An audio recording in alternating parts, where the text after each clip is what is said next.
నమస్కారం. Welcome to CM today. నేను సహస్ర. ఏపీలో 6 ఏళ్ల క్రితం తీవ్ర సంచలనం రేపిన మాజీ మంత్రి వైఎస్ వివేకానందరెడ్డి హత్య కేసులో ఇవాళ సుప్రీంకోర్టులో కీలక పరిణామాలు చోటు చేసుకున్నాయి. ఈ కేసులో నిందితులకు గతంలో తెలంగాణ హైకోర్టు ఇచ్చిన బెయిల్ను రద్దు చేయాలని కోరుతూ వివేక కుమార్తె సునీత దాఖలు చేసిన కేసును విచారిస్తున్న సుప్రీంకోర్టు ఈ కేసులో దర్యాప్తు ముగిసిందా లేదా అని సిబిఐని అడిగింది. దీంతో ముగిసినట్లు సిబిఐ జవాబిచ్చింది. అనంతరం ఇవాళ వాదనలు కూడా జరిగాయి. అయితే గతంలో ఈ కేసు దర్యాప్తు చేస్తున్న సిబిఐ ఎస్పీ రామ్ సింగ్, వివేక కుమార్తె సునీత, అల్లుడు రాజశేఖర్ రెడ్డిపై అప్పటి జగన్ సర్కారు నమోదు చేసిన కేసుల ప్రస్తావన వచ్చింది. ఈ కేసులో కుట్రపూరితంగా మృతుడి కూతురు, అల్లుడితో పాటు సిబిఐ అధికారి పైన కేసులు నమోదు చేసినట్లు సునీత లాయర్ సుప్రీంకోర్టు దృష్టికి తెచ్చారు. ఇక స్పందించిన జస్టిస్ సుందరేషన్ ధర్మాసనం ఈ కేసుని కొట్టేస్తున్నామని ప్రకటించింది. దీంతో ఈ ముగ్గురికి ఊరట కూడా లభించింది. మరోవైపు వివేక హత్య కేసులో నిందితులు జైల్లోనే ఉండటంపై సిబిఐ లాయర్ గా హాజరైన అదనపు సాలిసిటర్ జనరల్ ఎస్వి రాజు ఈ హత్య కేసు చాలా తీవ్రమైందని, హత్య చేసి గుండెపోటు అని ప్రచారం చేశారని, ఆ తర్వాత రక్తపు వాంతులు చేసుకున్నట్లు కూడా ప్రచారం చేస్తున్నారన్నారు. చివరికి హత్య ఆధారాలు చెరిపేశారని నిందితుల గురించి సుప్రీంకు వివరించారు. ఈ కేసులో వీరికి మరణశిక్ష విధించే అవకాశం ఉందని సిబిఐ లాయర్ సుప్రీంకోర్టు తెలిపారు. దీనిపై సుప్రీంకోర్టు నిర్ణయం తీసుకోవాల్సింది ఇంకా.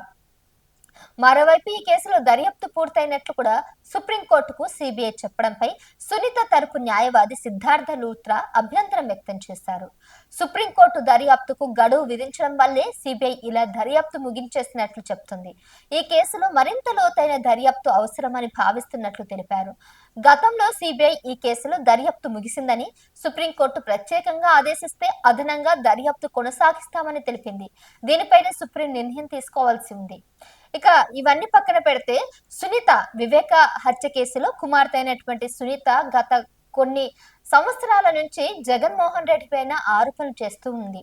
అంతేకాకుండా వివేక్ హత్య కేసులో మాజీ ఎంపీ అయినటువంటి అవినాష్ రెడ్డిని అయితే కీలకంగా అతనే హత్య చేసినట్లు, అతని మీదే మొత్తం కూడా కేసు మొత్తం కూడా దారి మళ్లిస్తున్నాడు అన్నట్టుగా అవినాష్ మీద చాలా ఆరోపణలు చేశారు. తన మీద అనుమానాలు వ్యక్తం అవుతున్నాయని చెప్పి అవినాష్ రెడ్డి మీద పిఎస్ లో కూడా కంప్లైంట్ ఇవ్వడం జరిగింది.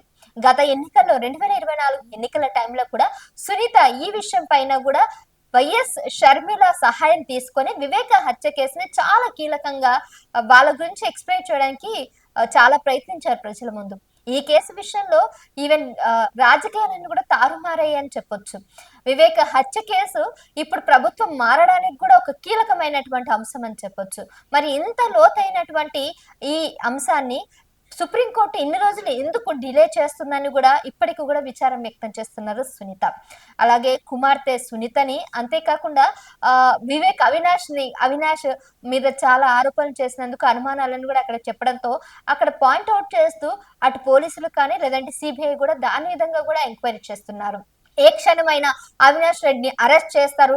అవినాష్ రెడ్డికి ఖచ్చితంగా మరణ శిక్ష పడే విధంగా ఉన్నట్టు కూడా తెలుస్తుంది. ఒకవేళ అవినాష్ రెడ్డి కనుక అరెస్ట్ అయితే దాని వెనకాల నడిపించిందంతా ఎవరు? జగన్మోహన్ రెడ్డినా అనే ప్రశ్న కూడా మొదలవుతుంది. మరి జగన్మోహన్ రెడ్డి ఈ వివేక్ హత్య కేసులో కనుక అరెస్ట్ అయితే ఇప్పటికే జగన్మోహన్ రెడ్డికి బోలెడన్ని విషయాలు అంటే అప్పటికే అతను ఆల్రెడీ ఎన్నో కేసులలో ఇరుక్కునే ఉన్నాడు. ఇది ఒకటి హత్య కేసు అనేది ఇంకా చాలా సీరియస్ విషయం అయ్యి అతనికి మెడకు చుట్టుకునే పరిస్థితులు కూడా కనిపిస్తున్నట్టు కూడా తెలుస్తుంది. మరి సుప్రీంకోర్టు తీసుకునే ఈ తీర్పు ఎవరికి ఏ విధంగా జీవితాల్ని మారుస్తుందో, ఇందులో జగన్మోహన్ రెడ్డి కూడా కీలకంగా ఉన్నాడు కాబట్టి అతని లైఫ్ కూడా థ్రెట్ ఉందా, అతనికి కూడా ఏమైనా సీరియస్ గా కేసులు పడతాయా, అతని మీద షార్ట్ షీట్ పడుతుందా అనే అంశాలు కూడా పూర్తిగా విచారిస్తున్నారు అక్కడ సిబిఐ అధికారులతో పాటు సుప్రీంకోర్టుకు సంబంధించిన అధికారులంతా కూడా దాని మీద అయితే ఇంకా పూర్తిగా దర్యాప్తు అయితే చేస్తున్నారు.